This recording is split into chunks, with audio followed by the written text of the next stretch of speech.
Judul berikutnya, Bapak Ibu, bagi yang mencatat, 7 sunnah harian Nabi. Apa 7 sunnah harian Nabi itu, Pak Ustadz? Yang pertama, Bapak Ibu, mudah-mudahan bisa kita teladani, bisa kita tiru. Nabi Shallallahu Alaihi Wasallam senantiasa beristighfar minimal 100 kali sehari semalam. Ini sunnah harian Nabi. Bapak Ibu, Nabi Shallallahu Alaihi Wasallam tidak ada dosa. Bahasa Arabnya maksum. Pernah Ibu dengar itu? Maksum? Nah, oh ada ustadz tetangga saya, maksum namanya. Anaknya Sumiati, dipanggil dia maksum. Oh, bukan itu. Maksum artinya Nabi Shallallahu Alaihi Wasallam, dosa yang akan datang, dosa yang telah lalu dapat jaminan ampun dari Allah. Nama surahnya surah Al-Fatah. Urutan surah 48, nomor ayat yang kedua. Liyaghfira lakallahu ma taqaddama min zambik. Wahai Nabi Muhammad, dosamu yang telah lewat, dosamu yang akan datang, kata Allah, dapat jaminan ampun dari Allah Subhanahu wa taala. Ayat ini menerangkan Bapak Ibu bahwa Nabi Shallallahu Alaihi Wasallam tak ada salah, tak ada dosa. Poin yang kedua, akhlak Nabi sangat luhur sehingga dipuji Allah Subhanahu wa taala. Di Al-Qur'an disebutkan nama surahnya Al-Qalam. Apa namanya, Bu? Al-Qalam. Urutan surah yang ke-68, nomor ayat yang keempat. Wa innaka la'ala khuluqin azim. Sesungguhnya engkau Nabi Muhammad mempunyai akhlak yang sangat agung. Apa hubungannya Pak Ustadz dengan istighfar? Coba kita telaah. Nabi Shallallahu Alaihi Wasallam dosa tidak ada. Akhlaknya dipuji Allah, dijamin masuk surga. Sayyidul Anbiya'i wal Mursalin, pemimpin nabi-nabi dan rasul-rasul. Tapi Nabi dalam sehari semalam istighfar minimal 100 kali sehari semalam. Wallah, demi Allah, la astaghfiranna ila rabbi wa atubu ilaih. Aku beristighfar kepada Allah dalam sehari mi'ata marrah fi kulli yaum, 100 kali dalam sehari semalam. Bagaimana dengan saya? Bagaimana dengan kita? Jaminan ampun udah ada. Apakah kita langsung besok masuk surga? Belum tahu kita. Ibadah kita hanya secuil, hati kita banyak kotoran. Berapa kali istighfar kita? 15 kali sehari semalam. Itu pun kalau ikut sholat berjamaah. Habis berjamaah, imamnya berzikir istighfar 3 kali. 3 kali 15, 3 kali 5, 15. Karena 5 kali sholat kan? 3 kali istighfar dibaca, kali 5, 15. Dosa kita sehari 16 keranjang. Jadi jamaah yang mulia, Pak Ustadz, iyo, kenapa kalau habis sholat kita Pak Ustadz ada berzikir?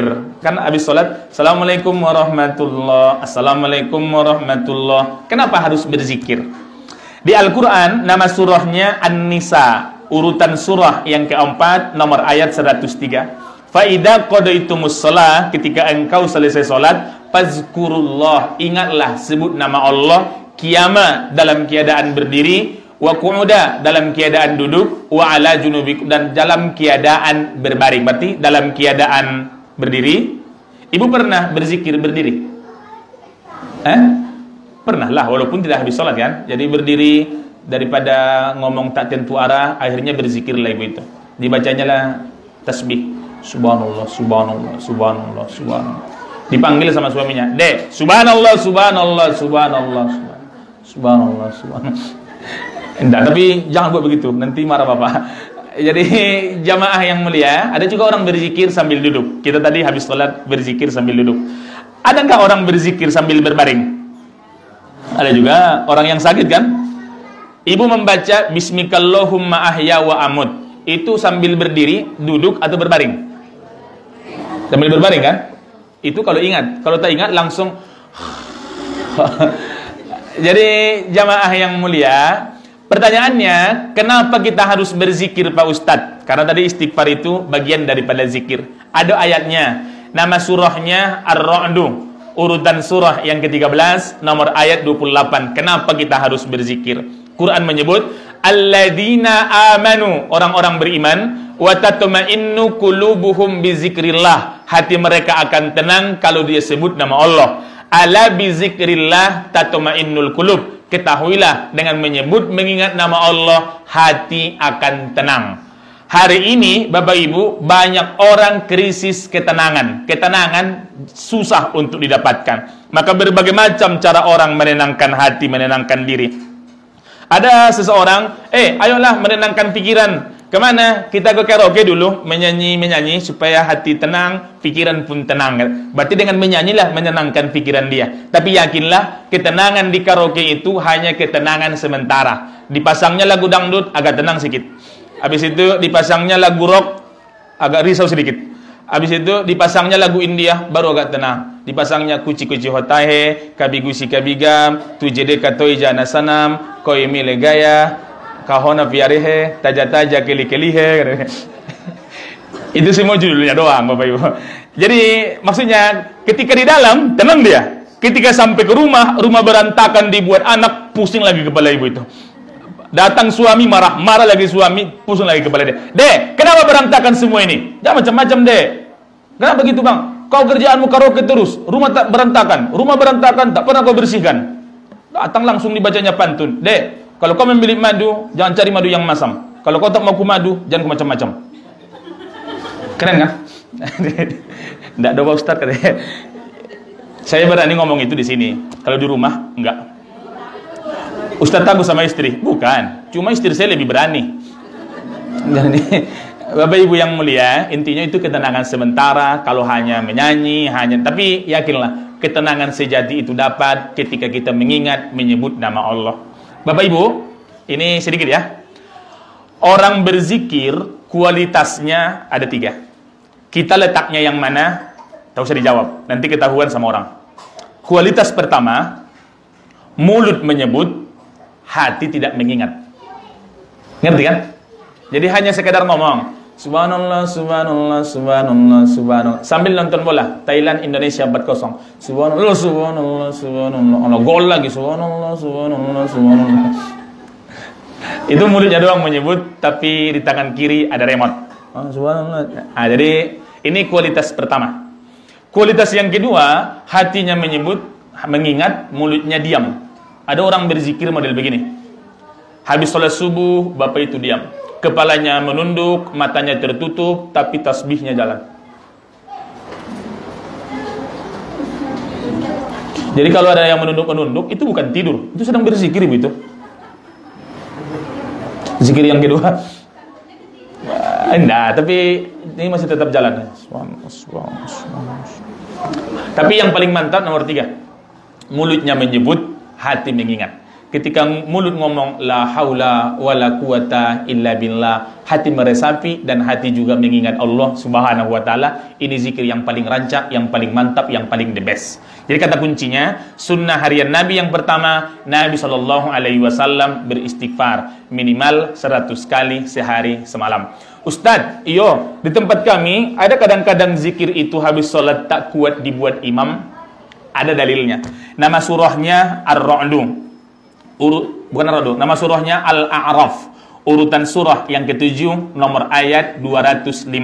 Wazkur rabbaka fi nafsika. Sebutlah Tuhanmu dalam dirimu. Makanya habis sholat dia zikirnya masing-masing.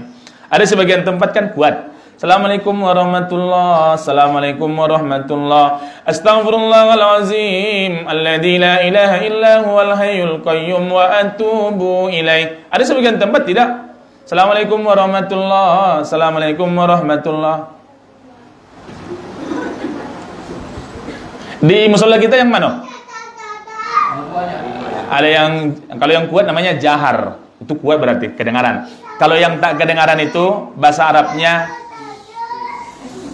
itu jahar namanya tuh, kedengaran. Kalau yang tak kedengaran bahasa Arabnya sir. Makanya ada namanya nikah sir. Sama itu nikah sir, nikah siri. Tahu-tahu udah menikah deh. Entah kapan dia menikah tak tahu lah. Rupanya nikah siri Bapak itu. Nauzubillah. Jadi jamaah yang mulia, mau dibuat orang kuat mau tidak, jangan saling menyalahkan. Intinya jangan mempermasalahkan yang tidak masalah sehingga menjadi masalah. Disitulah letak masalahnya. Ulang ya, jangan mempermasalahkan yang tidak masalah sehingga menjadi masalah. Disitulah letak masalahnya. Lama saya menghafal kata-kata itu. Oke, jadi jamaah yang mulia, ini sunnah harian Nabi yang pertama. Yang kedua, Bapak Ibu, Ibu-ibu tidak boleh menengok jam. Dari tadi nengok-nengok berapa nih? Janganlah nengok-nengok jam. Tersinggung Ustaz yang ceramah. Acara kita dipersembahkan oleh Aqua Gelas. Kenapa datang Aqua? Harga gula mahal. Harga minyak goreng aja mahal katanya. Apalagi harga gula. Bercanda Pak Pengurus, saya udah tersinggung. Gara-gara ini saya tak diundang lagi besok. Jangan undang lagi Ustaz itu, minta-minta teh manis waktu ceramah. Oke, yang kedua, sunnah harian Nabi, Bapak Ibu yang mulia, Nabi senantiasa membaca Al-Quran. Halo, jamaah. Berapa lama tangan kita bisa berpisah dengan handphone? Coba Ibu jawab. Bisa 2 hari? 1 bulan? Apa lagi? 1 bulan, kalau tak megang handphone, macam mau mati hidup ini, kata dia. Jangankan 1 bulan, dalam 1 hari tak megang handphone, ada yang kurang nggak perasaan Ibu? Jelas, handphone yang Android, kalau yang handphone kollo-kollo, agak 2 hari pun tak dipegang, biasa aja katanya. Tapi kalau handphone yang Android, kalau tak dipegang sekali sehari, macam ada yang kurang dalam hidup ini. Ada seorang anak, namanya si Farhan. Cerita ini hanya fiktif belaka. Apabila ada kesamaan nama, tokoh, dan tempat, itu hanya kebetulan tanpa ada unsur kesengajaan. Ada seorang laki-laki namanya si Farhan. Dia minta izin sama maknya. Nama ibunya Maimunah. Tapi ayahnya manggil my love. Keren kan? Jadi si Farhan minta izin lah sama maknya, Bu Maimunah. "Ma," kata maknya, "Yoi." Agak galau sikit mak itu. "Aku mau pergi dulu mak, jalan-jalan sama kawan." "Kemana?" "Kafe Karambiah." "Di mana itu?" "Adalah pokoknya di Sudirman." Akhirnya pergilah dia. Ketika dia pergi setengah jam, pulang dia lagi. Maknya nanya, "Kenapa kau pulang Farhan?" Kata si Farhan, "Mak, handphone saya ketinggalan." Maksudnya, sudah jalan loh setengah jam, itu tuh udah hampir 10 km, 20 km bolak-balik. Tapi mau dia pulang hanya gara-gara masalah gadget. Karena dia tahu, kalau nanti ngumpul dengan kawan-kawan, tak bawa handphone, macam orang bodoh gitu di situ. Orang gini semua. Ada yang main PUBG, ada yang main Free Fire, itulah, ada fire-nya pokoknya. Ada yang main PS dan lain sebagainya. Jadi maksudnya tak tahan tangan kita berpisah dengan handphone walau hanya 2-3 jam saja. Tapi sudah berapa lama tangan kita berpisah dengan Al-Quran? Aku terakhir Pak Ustadz buka Quran waktu Ramadan. Ramadan kapan? 2019. Sebelum Corona itu. Ada orang model begitu. Saya Pak Ustadz terakhir buka Quran itulah kemarin waktu nenekku meninggal. Kapan itu? Itulah 2020. Apa yang kau baca waktu itu? Yasin. Hafal kau Yasin? Enggak. Terus aku kalau baca Yasin ujung-ujungnya aku baca turjaun fayakun hakim.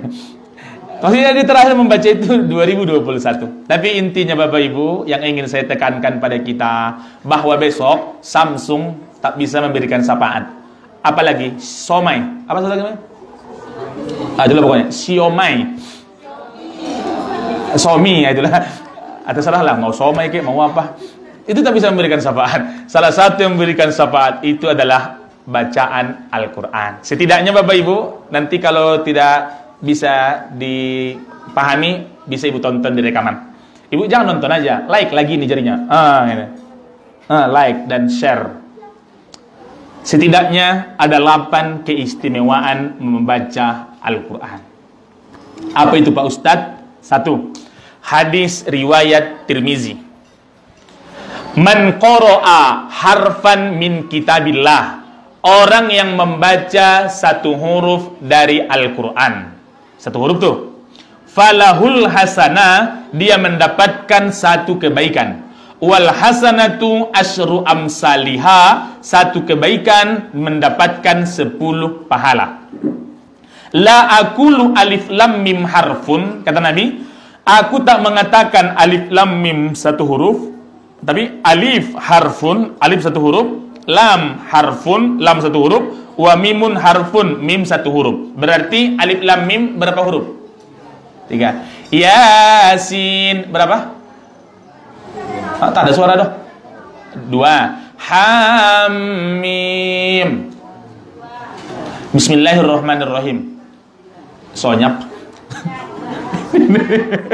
Salah. Bismillahirrahmanirrahim 19 huruf. Nanti kalau ditanya sama anak, bisa ibu menjawabnya, "Ma, berapa jumlah huruf Bismillahirrahmanirrahim?" 19.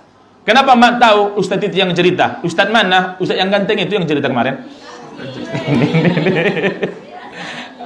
Jadi intinya Bapak Ibu, satu huruf yang kita baca diberikan Allah 10 kebaikan. Bukan alif lam mim satu huruf, tapi alif satu, mim satu, dan lam satu. Mungkin dia ingin berekspresi itu. Besok jadi ustadz dia insya Allah. Karena orang ramai jamaah udah berani dia berbicara kan, mau jadi ustadz itu. Kalau tidak jadi politisi dia insya Allah. Jadi jamaah yang mulia, yang pertama tadi, ini keistimewaan Al-Quran, pahalanya dihitung per huruf. Yang kedua, Bapak Ibu, orang yang mahir dengan Al-Quran, kalau saya bilang mahir, apa yang terbayang sama kita? Mahir, mahir bahasa Arab. Orang kita mahir. Mahir artinya pintar, cerdas. Maksudnya mahir dengan Al-Quran, tahu dia panjang pendeknya, mengerti dia tajwid, mengerti dia kapan qalqalah. Adik-adik yang SD SMP, berapa huruf qalqalah? Soalnya, tak ada jawaban. Apa itu? Baju di toko ibunya. Qaf, to. Baju di toko katanya. Iya, ba, gitu kan? Jim, apa lagi? Dal, to, qaf. Iya, itu kalau tanwin apa? Kalau mati, sukun namanya, bukan tanwin, sukun. Jadi tahu dia mana letak izhar, di mana iklab. Huruf iklab berapa? Apa itu? Pintar. Ini hadiahnya besok akan dikasih kalau Ustadz jadi gubernur. Lama kali. Jadi jamaah yang mulia itu mahir dengan Al-Quran. Kalau mahir dengan Al-Quran, al-mahiru bil Quran ma'as safaratil kiramil baroroh, akan dibangkitkan bersama para malaikat yang mulia. Dia akan bingung, ya Allah, ditengoknya di kanan, kiri, di depan, malaikat. Kenapa aku bangkit dengan para malaikat? Karena engkau mahir dengan Al-Quran, mengamalkan isi Al-Quran. Ustadz, kalau yang tak lancar, ba'ah. Ba'ah itu kenapa gitu kan? Kalau tak lancar gimana? Hadis itu belum titik. Masih ada lanjutannya. Walladzi yaqra'ul Qur'an wa yatata'ta. Orang yang membaca Al-Quran wa yatata'ta. Wa yatata'ta artinya terbata-bata. Terbata-bata itu asal katanya alif bata. Dapat ba, lupa ta, dapat ta, lupa ba. Akhirnya terbata. Apa iya? Ini ada bercanda, bukan itu asalnya. Terbata-bata, maksudnya tidak lancar.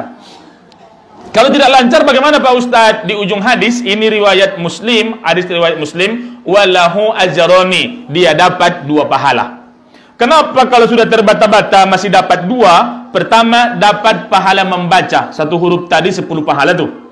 Yang kedua, dapat pahala belajar. Dapat pahala belajar, dapat 2 kalau orangnya terbata-bata.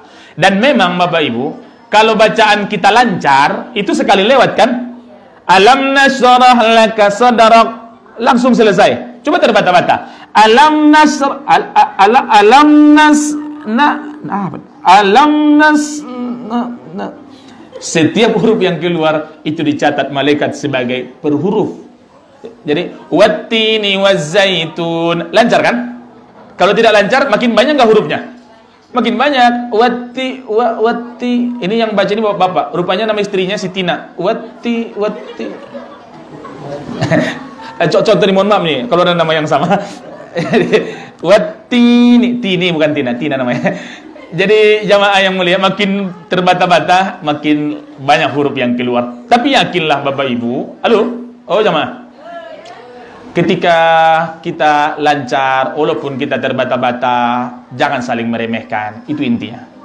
Ada kadang-kadang waktu tadarus kita meremehkan orang yang tak lancar, padahal keikhlasan dia jauh di atas kita, kesungguhan dia jauh di atas kita. Tapi saya yakin Bapak Ibu yang ada di musola ini udah bisa lancar dengan tajwid. Karena waktu dulu kita kecil mengaji kan, pakai alif-alif, alif date, alif bawai, alif depan, o. Ba 2 di atas ban, ba 2 di bawah bin, ba 2 di depan bun. Yang mengerti itu udah tua. Orang sekarang tak mengerti itu. Dia ngertinya a gitu kan? Ba ba bataba basaba ba'aqo. Lama kali ceramahnya. Huruf ba, huruf a, huruf qaf, ba'aqo berarti. Jadi jamaah yang mulia, ini keistimewaan yang kedua. Dihafal ya, Ibu. Yang pertama tadi, satu huruf diberikan 10 pahala. Hadis riwayat Tirmizi. Yang kedua, yang mahir dengan Al-Quran akan dibangkitkan bersama para malaikat, dan yang terbata-bata diberikan 2 pahala. Hadis riwayat Muslim.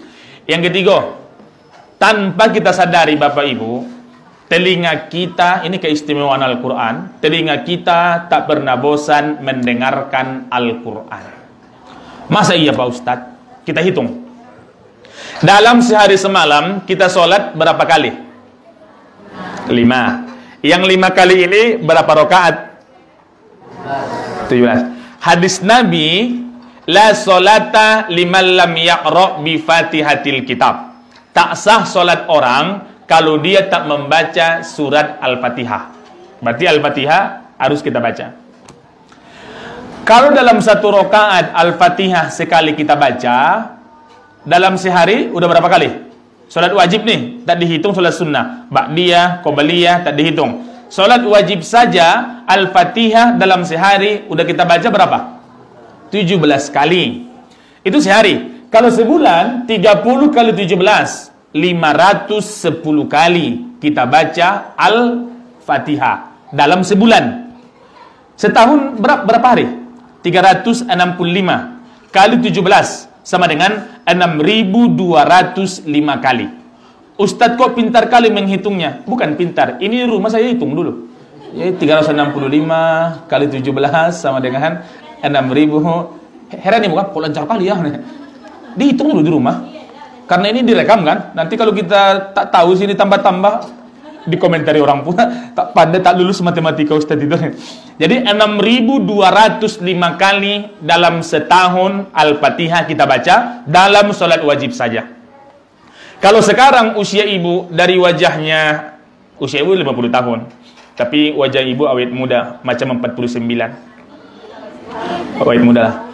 Berarti kalau 50 tahun umur orang, potonglah masa anak-anak 10 tahun, 40 tahun dia sholat, 40 kali 6.000, 240.000 kali kita membaca dan mendengarkan Al-Fatihah dalam sholat wajib saja. Pertanyaannya, jawab Bapak Ibu dengan jujur, apakah kita pernah bosan mendengarkan Al-Fatihah?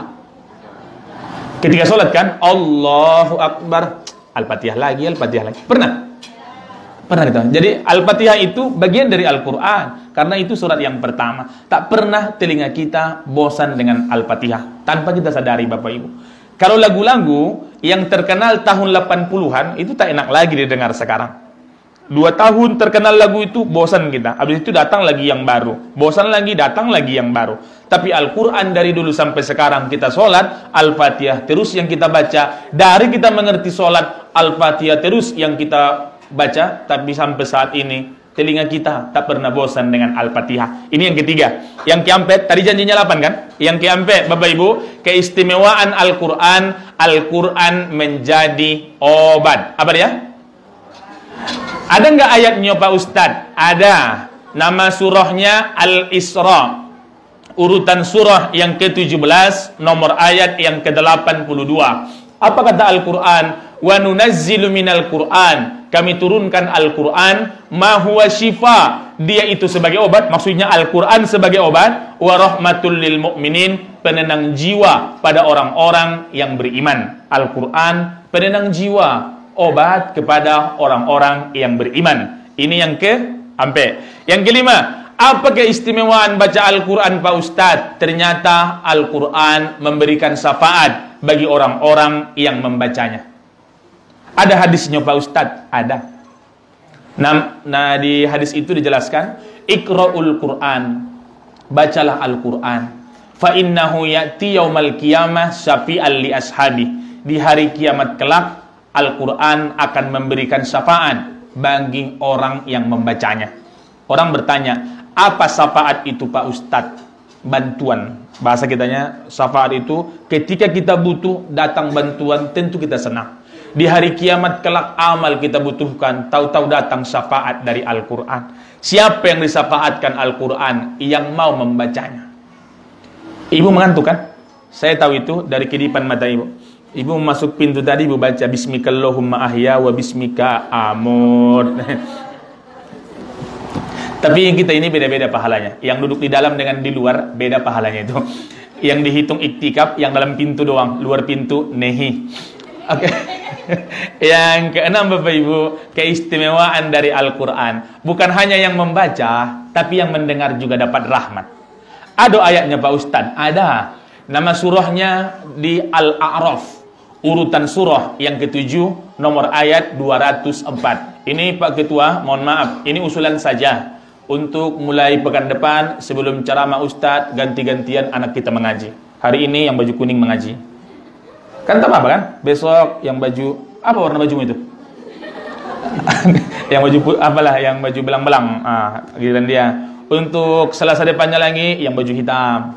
Maksudnya sebelum Ustadz mengaji aja, sebelum Ustadz ceramah, tampilkan dulu mereka. Selain melatih mental, kalau protokol tadi kan udah dilatih. Protokolnya lancar. Kenapa? Baca kertas. Mama apa protokol? Maksudnya selain protokol kita latih, kalau orang tua yang jadi protokol biasalah.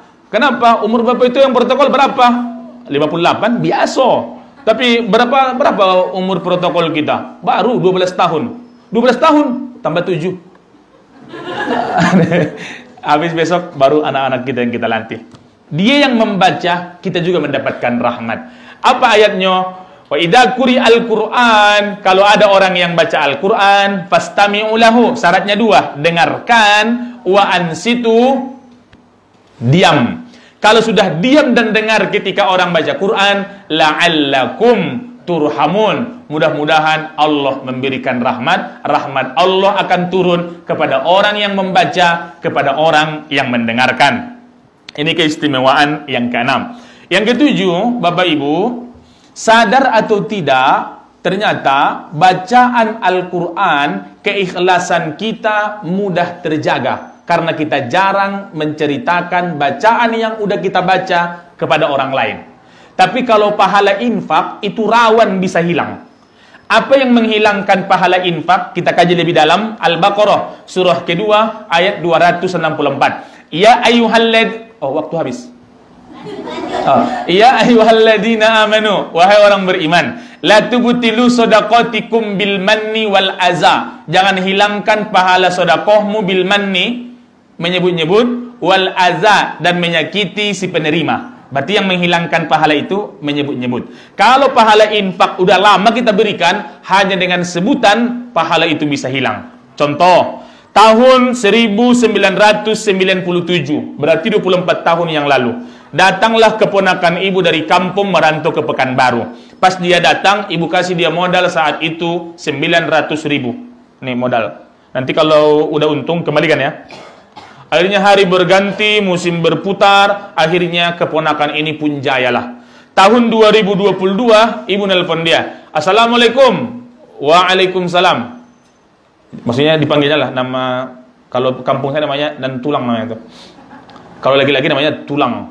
Yang ada tulang dengan nan tulang. Kalau daging tak ada, tulang doang deh. Waalaikumsalam.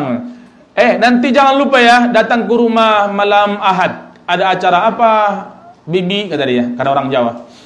Kata bibinya, besok adikmu mau akad nikah. Kata keponakan ibu, namanya Simail, mohon maaf Bibi, aku tak bisa, aku besok sibuk, aku mau pergi, ada urusan bisnis ke Surabaya. Karena kecewa, terucaplah, Mail, jangan kau sombong. 25 tahun yang lalu, kalau bukan karena bantuanku, tak bisa kau hidup di Pekanbaru. Bayangkan, kalau pahala infak itu begitu rawan, hanya dengan ucapan. Tapi kalau Al-Quran, apa yang udah kita baca, kita mudah melupakan itu, dan kita tidak akan cerita pada orang lain. Belum pernah kita dengarkan, ada orang pamer, kata dia waktu membeli cabai pagi-pagi, aku tadi baca Quran loh, 2 lembar. Pernah nggak dengar itu? Karena jarang kita pamerkan, sehingga pahala itu terjaga, keikhlasan kita pun terjaga. Tapi ada juga orang baca Al-Quran yang ria. Ada nggak? Ada. Waktu baca Quran biasa aja dia. Wa idh qala rabbuka lil malaikati inni ja'ilun fil ardi khalifah. Datanglah cewek. Wa idh qala rabbuka lil malaika. Rupanya yang datang nenek-nenek. Jadi salah satu supaya kita ikhlas Bapak Ibu, tak beda kita waktu sendiri, waktu rame-rame, insya Allah keikhlasan kita terjaga. Intinya bahasa Al-Quran, bacaan Al-Quran, mudah kita ikhlas karena mudah kita lupakan dan jarang kita ceritakan sama orang lain. Apalagi keistimewaan yang ke-8 Bapak Ibu. Ini jangan tersinggung ya. Rumah yang dibacakan Al-Quran itu seperti istana. Rumah yang tak dibacakan Al-Quran macam kuburan. Tinggal kita memilih mau mengasih kuburan tempat tinggal anak atau istana. Ibu pilih mana? Istana. Kapan terakhir Quran dibaca di rumah? Habis maghrib. Alhamdulillah. Berarti istana itu. Kalau 2 tahun yang lalu terakhir Pak Ustadz, kenapa? Kami udah pindah dari rumah itu. Kosong rumah itu sekarang. Jadi jamaah yang mulia, ada satu lagi tadi lupa Bapak Ibu. Dalam satu hadis Nabi bersabda, khairukum, sebaik-baik kamu adalah man ta'allamal Qur'an wa 'allamah, orang yang mengajarkan Al-Quran dan belajar Al-Quran. Sunnah harian Nabi tadi ada 7. Yang pertama, Nabi senantiasa istighfar 100 kali sehari semalam, padahal dosa tidak ada, dijamin masuk surga. Mudah-mudahan bisa kita teladani, insya. Yang kedua, sunnah harian Nabi, Nabi senantiasa membaca Al-Quran. Kata Ustadz 7, kok baru 2, 5 lagi bulan depan. Gitu caranya biar kita ditelepon lagi. Bukan, waktu udah habis itu, udah jam 9:05. Tadi janjinya 45 menit, sekarang udah 50 menit. Bapak Ibu, ada yang mau bertanya, boleh bertanya. Dan kepada adik yang menjaga kamera, boleh dimatikan. Kepada yang di rumah, walaupun ceramah ini cuma 50 menit, tapi insya Allah tajam, aktual, dan terpercaya. Kalau ada kesalahan, tolong komentar di kolom komentar di bawah sini. Terima kasih. Assalamualaikum warahmatullahi wabarakatuh.